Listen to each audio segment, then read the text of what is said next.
i-share ko sa inyo guys paano ko siya tatakpan. Okay? So, ito meron akong, ang gagamitin ko is ito. Ito ginagamit ko sa foundation ito or ito. Tsaka ito naman is, itong brush naman is gagamitin ko para sa ano, yung parang coverage. Yung ito. Tapos, itong brush, itong dalawang brush is gagamitin ko sa loose powder. So, tapos na yung mukha ko, nilagyan ko na ng moisturizer at saka sunblock. So, ang gagawin ko is, lagyan ko muna ng kahit konting ano, kahit konti dito sa, yung pantapal.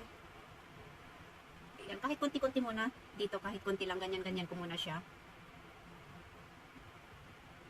Ayan.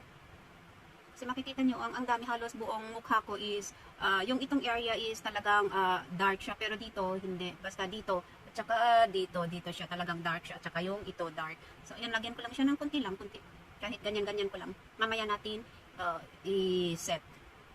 Kung saan lang muna yung may mga ano dark, para i-cover up muna natin, lalo itong ano, pimples, kasi nakaroon ulit ako ng pimples. Yun, hindi ko alam kung bakit.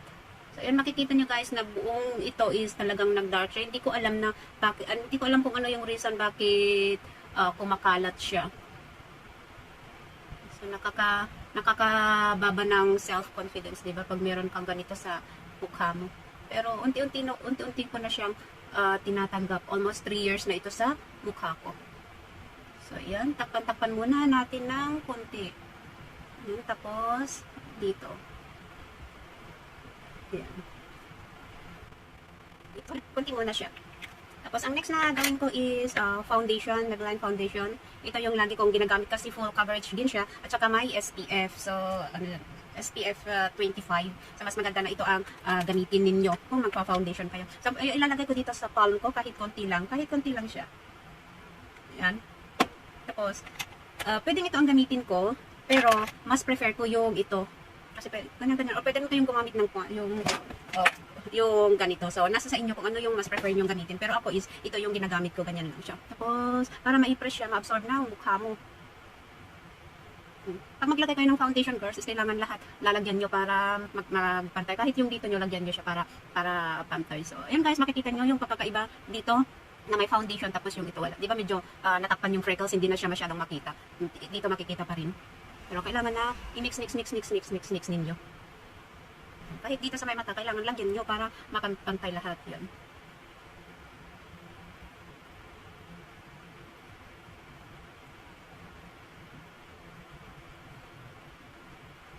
Kita pa rin yung dalawang pimples ko, pero okay na. Ang important, ang target ko is matakpan yung freckles ko.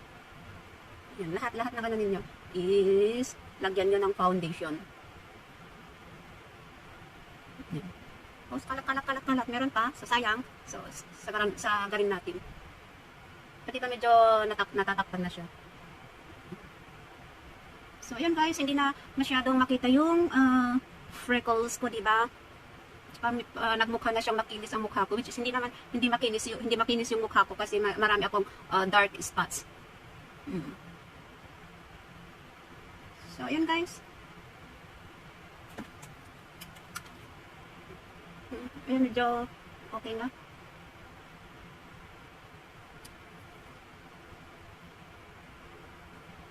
Mas makikita ko kung dito sa mirror.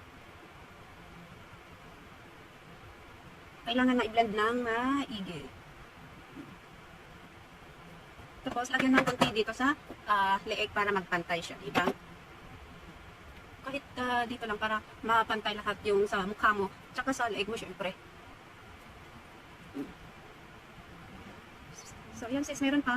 Sige pa rin na lang. So, ganyan-ganyan lang. So, nakita nyo na guys kung ano yung pagkakaiba kanina sa yung wala akong foundation. Di ba kanina is nakikita, ngayon is natakpan na siya, o di ba? So, parang ang ano na ng mukha ko is medyo okay na. Dahil sa foundation. So, di ba? Pwede rin naman na ito yung gamitin niyo pang ganyan sa mukha niyo. Pero ito yung mas prefer ko na gamitin. So, ayan. Kung pwede rin na ito, ganyan nyo rin siya. Ganyan nyo rin. Tapos lahat ng makeup brush ninyo, kailangan na hugasan ninyo, lilinisan ninyo after ninyong gamitin. Okay. So, yan guys. Tapos na ako maglagay ng foundation sa mukha. Diba?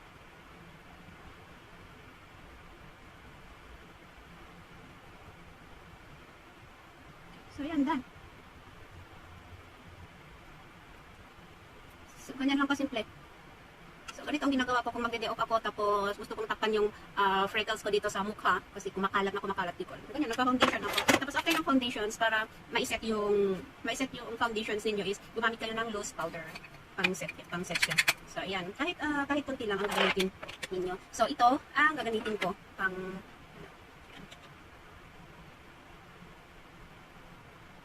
kunti-kunti lang. So, yun, kahit dito sa leeg ninyo is, lagyan ninyo. Okay, so, ayan guys, so ganito ang ginagawa ko para matakpan yung freckles ko. Melasma, sabi nila melasma. Hyperpigmentation, ewan ko. So, ayan, o diba, kita nyo, hindi na mahahalata. Makikita konti, pero hindi yung tulad kanina na itim dito. At least natakpan siya ng konti. Diba?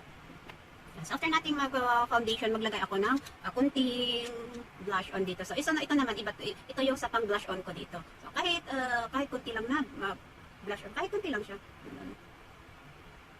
Parang basic lang siya. Kahit huwag nating kapalan.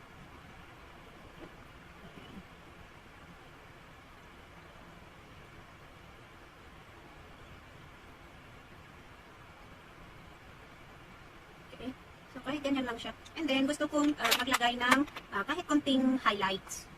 Maglagay kahit konti lang kung gusto nyo gumamit ng highlights. Kahit konting highlights lang. So, gusto ko lang i-highlights yung cheek ko. So, ito lang ang lalagyan ko ng highlight. Yan, konting highlight lang. Diba? Para yan, kita nyo. Then, konti dito sa tip ng nose ko. Kahit konting lang ko. Kahit konting highlight lang. So, ayan. So, ayan, done. Okay na yan. Tapos, ang gagamitin ko sa eyebrow ko is brown. Lang, kunti lang din ang gagawin natin. So, yun. Kahit light lang siya. Sa mirror ako, kasi hindi ko masyadong makita dun.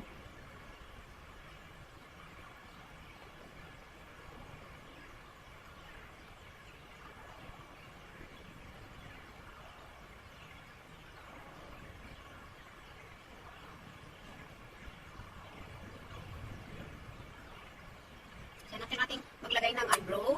Hindi pantay ang aking eyebrow. So, yan. Lagyan natin doon ng konti. Yan. Gamitan natin na parang suklay natin i-spread natin siya.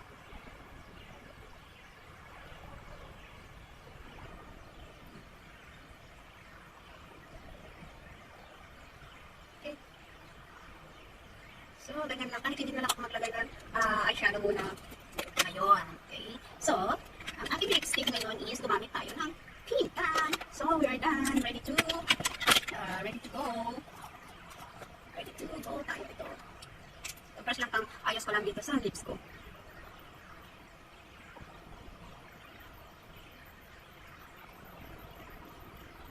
So, yeah. We are done. So, thank you guys for watching. So, yun. That's the way how I cover up my freckles and my simple makeup day off para lang matakpan yung mga anik-anik sa mukha ko. So, thank you guys for watching. Bye!